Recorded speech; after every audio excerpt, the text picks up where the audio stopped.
Hey, what is going on, guys? Shy Guy here, and today I'm going to be bringing y'all my APA Academy Season 2, Week 2 battle.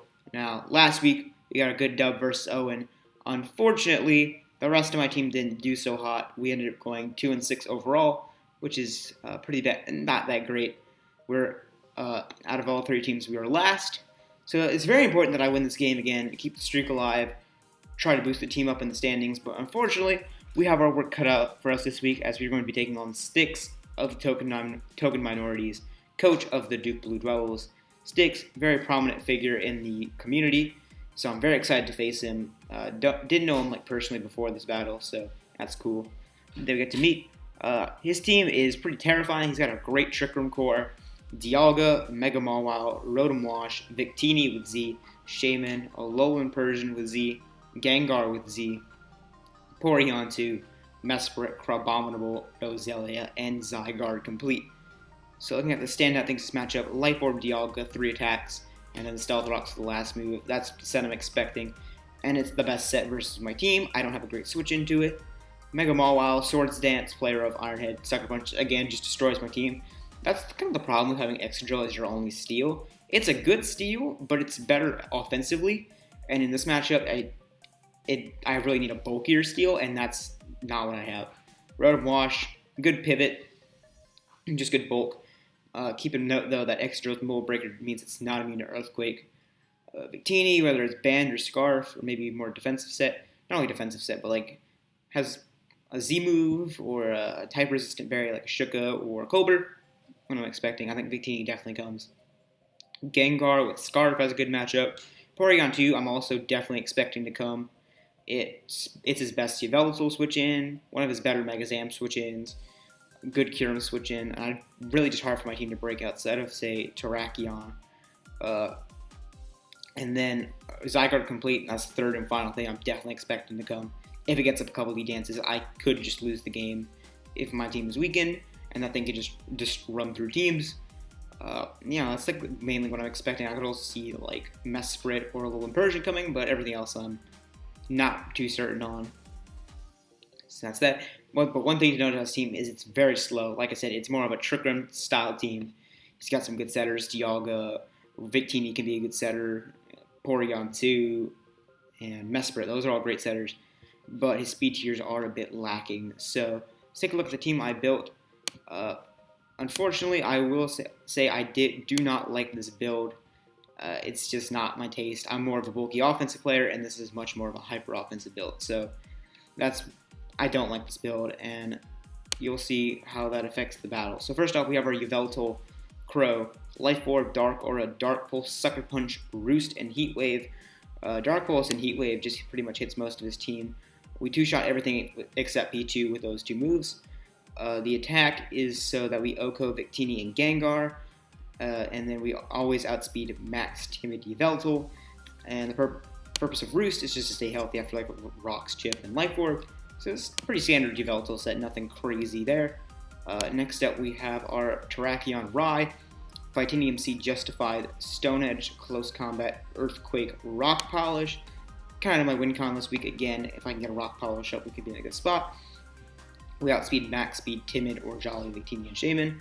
And we two-shot everything except Mesprit, and Close Combat into Z Close Combat always kills Shaman and Zygarde. And I didn't really need, like I said, the speed tiers are kind of whack on this team. I didn't really need much attack or defense. Well, I needed a decent amount, but not a lot. So threw the rest there in bulk, and actually we can take 1 arrows from Complete Zygarde after Rocks. It's not only needed, but it's just good to have in case something goes wrong or crazy.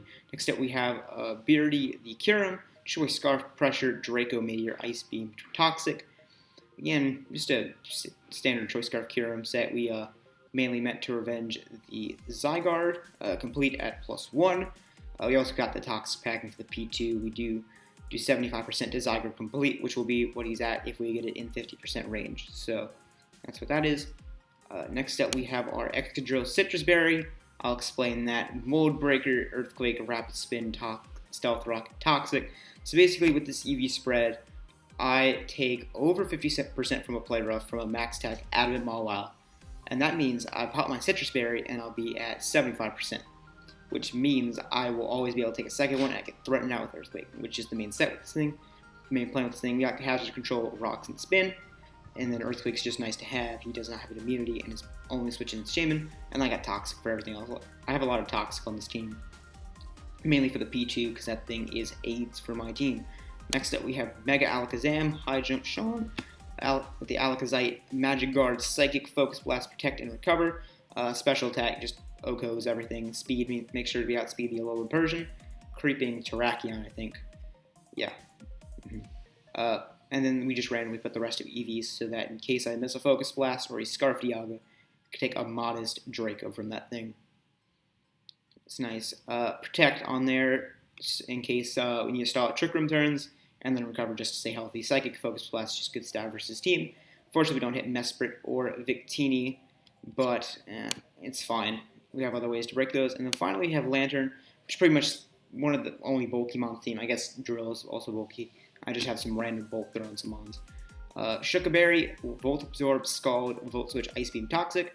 Max Special Attack Modest puts good damage on Zygarde with Ice Beam. The defense means we can take +2 arrows from Zygarde. Yeah, that sounds about right. Skull, Volt Switch, Ice Beam, that's pretty much all the attacks I need, and then Toxic for P2.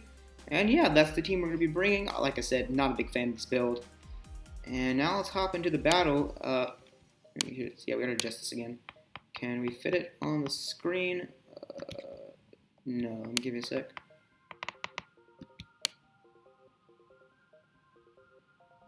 That's good.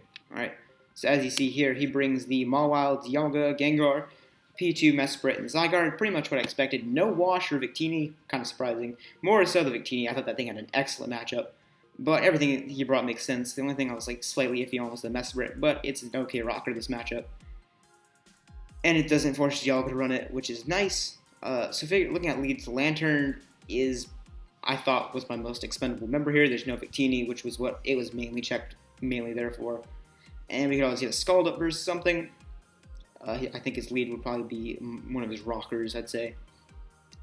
So that's nice. So I figured Lantern was the best lead. And now we're going to start the battle as we're going to be taking on Pokemon Trainer Styx. So let's go. And I just really wasn't thinking, I just thought Lantern was the best lead. As we're going to lead off with Inkay, our Lantern. And he is going to lead off with Doomsday, the Mawile, which is Mega Mawile. Now, he's going to get his Intimidate off, but that doesn't matter because we don't have any physical attacks in the set. Because he's just going to hard switch out, not wanting to risk getting Skull Burn, and he's going to go into Seafarer's, the Mesprit. So I'm just going to fire off the Scald here. Pretty free play. I could have gone for the Toxic Predict in the P2, but I don't know. It's turn 1. Just want to get off attack. As now, one thing I should have done was, instead of clicking Volt Switch, I should have just hard switched into Yveltal, because now that means I am going to take the Rocks damage, and the damage on Mesprit's nice, and I think that puts it at like a roll to kill with the Dark Pulse if he is Shuka, but just taking this extra damage on Yveltal isn't great, and you're going to see what that does to us later in the battle. He's going to switch out and go into the Dialga Coronas, as we're just going to fire off a Dark Pulse. Even if it's Cobra, we still have, I think we have a chance to kill, or just get good damage off on it. We're going to fire off this Dark Pulse, and it's going to reveal that this is an AV Dialga based off that damage. Close that out. We're going to switch out, because we died and hit. I switched into Inkay, or the Lantern, and not going to lie, I kind of overestimated Lantern's special defense. We're going to switch into the Draco, and I also, I guess, underestimate Dialga's special attack, because that is almost going to kill us. Yeah, that's not good. So now I'm just going to fire off an Ice Beam, trying to get damage off. We are faster, revealing that he's quiet or really slow. And he's going to go for the Earth Power, even with the Shuka at the low amount of health that we're at. It's still going to kill. So unfortunately, Lantern goes down, and that's not good. I think this was a mistake throwing this thing away. Probably could have just gone into Excadrill and let him pop my Citrus, but I don't know. Now I go into Excadrill, realizing that he's in range of an Earthquake. I know he's AV. And we're Mold Breaker, and I made a really safe play here. I probably should have just clicked Rocks or Spin.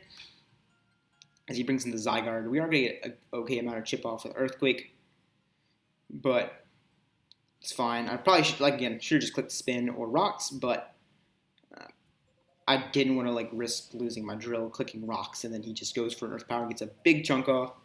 I don't want to risk that. Now, I got the switch out. I didn't want to risk the arrows. I don't have a switch into this thing. I'm just going to go into my Kyurem, which can take an arrows. We are unfortunately going to take rocks chit. That's another thing about not clicking spin there. This thing's going to take extra damage. He's going to go for a D-Dance. As we should outspeed unless he's max speed timid. Or actually, it might be a speed tie if he's max speed Jolly, not timid, because who runs timid Zygarde? But normally you don't want a timid, I mean not timid, Jolly for defense investment. He's going to switch out, realizing I'll probably Scarf, and it's going to go into the P2. I should have just clicked Toxic here, but if he was faster and had sub, I would have been in a horrible spot. So we're just going to fire off the Ice Beam, get a little chip on this P2. He's pretty Spadef invested. Switch out into, I believe, the Excadrill, because he really can't do much to me outside of Foul Play, and he's not going to click that. I didn't feel like. We take another round of Rock, fire off the Mold Breaker, and he's going to set up the Trick Room, which is pretty spooky. And now that the Trick Room's up, this P2 is faster. I was thinking he could just click Foul Play here, but I wanted to get rid of these rocks. Knowing the Zygarde could also come back in. He is going to opt to go back into the Zygarde. And we're going to get the Rapid Spin off, meaning our rocks are off the field. And now I'm just going to go back in my Kyurem and just make the same plays again. And he's going to go for another arrows here, which is fine. We're going to take a little bit of chip. But at this point, I thought he might not have Outrage on this thing. He's got D-Dance, and he's going to show to have arrows. I thought he could have like Sub or Toxic or Protect because he showed lefties. I didn't think this set had Outrage. And I knew I could take another thing, arrows, and Ice Beam was going to chunk this thing. If not, just kill it. But unfortunately, he is going to reveal to have the Outrage. This is pretty annoying. Now my Kyurem is dead. And since he's in Trick Room, that means that he is going to be faster. Our Kyurem is now down. If this thing gets a D-Dance, we are in trouble. As we're going to go into our Mega Alakazam. Just fire off the Protect. He only has one more turn of Trick Room left. That's pretty much what we're going to do here. He's going to stay in because he's locked in Outrage. Nothing really crazy about this turn. Just getting rid of this last Trick Room turn. Joker's going to fire off the Protect. He's going to go for Outrage. And he does get the two-turn Confusion here. Now, he doesn't really get any much out of staying in. I guess he could get into his complete form. But he also risks like taking a Spadef drop. So you're going to see he's going to opt to switch out, and he's going to go into the Dialga. As we're just going to fire off a Psychic. It's pretty free play. He doesn't have a Dark type. And if you went into like the Dialga or the P2, we could just Focus Blast it. We're going to trace the pressure because we can't trace the, what's it called, Aura Break. No, Power Construct, yeah. I'm going to fire off the Psychic. Now he's in range of a Focus Blast, even if he is max HP. AV, we're going to go for it, and we're going to miss. It's Focus Miss. It is Focus, like I said, it's Focus Miss. It's probably going to miss. So he's going to take a big chunk off Iron Head, and we're going to miss again. And basically, if I hit one of those, this Dialga would be dead, and my Zam would still be alive. It's unfortunate. It's Focus Miss, though. You know, it's going to happen. Now I'm not messing around. I go into my Terrakion. Here to fire off the big CC. He's just going to sack this thing off. Probably to get like his Mawile or his Gengar in.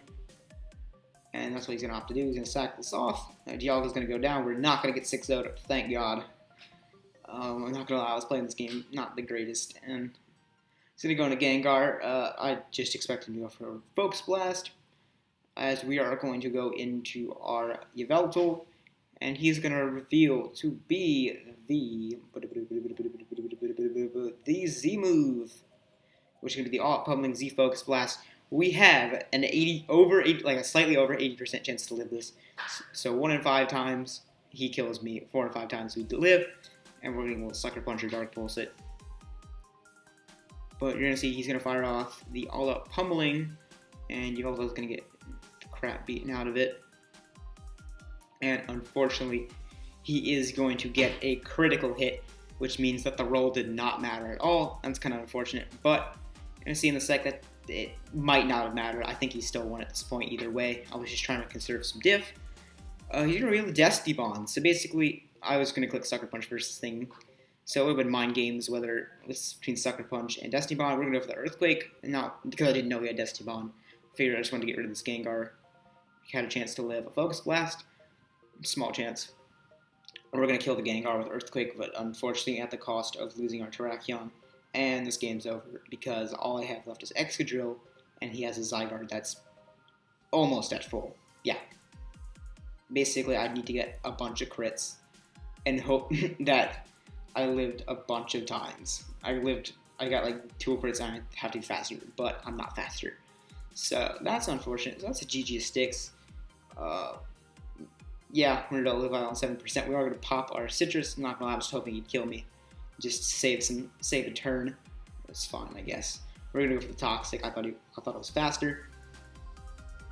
It's kind of pointless, but I knew it was over. I couldn't kill with Earthquake, even with like a super ultra mega crit. And yeah, this game's over. So looking at things to learn from this game, I should probably never play Hyper Offense again. As you saw, this Zygarde just ran through my team. Even without him, was only able to get a 1 boost at the beginning of the game, and he just swapped out after. Yeah, I was very unprepared for Zygarde. And also, it just came down to like a matchup, I guess. Didn't have great Dialga or Mawile switch-ins, didn't have good Gengar response. P2 is just being AIDS. And like I said, Zygarde. So this wasn't a good matchup. Like I said, things to look at. Like I said, just build more bulkier teams. This didn't work out. And then another thing is, I didn't mention this in the battle, but I was a little bit annoyed about the Z Focus Blast crit in the battle. And I probably should have realized that if I clicked Rock Polish, it was a no drawback play, because even if I did live the Focus Blast, I'd just get off the Rock Polish and be able to at least take something else, get a good chip on something else. So yeah, that's it. Fortunate loss. I feel pretty bad for the team. We're not doing so hot right now. Hopefully we can push back. I feel pretty confident that we can get a good record this season, even after starting off kind of a beating. But yeah, that's gonna be it. Thank you guys so much for watching. If you liked the video, leave a like. If you hated the video, leave a dislike. Comment down below some suggestions. I might be thinking about transactions, because like even overall on my roster, it's not the bulkiest team ever. Or if you want to just like comment on some battling tips or whatever, and comment on the content. So gee, I'd accept anything. And then yeah, if you want to continue watching my run through Academy, you subscribe and hit the bell for notifications. And that's all from me. I'll see you guys next time. Later.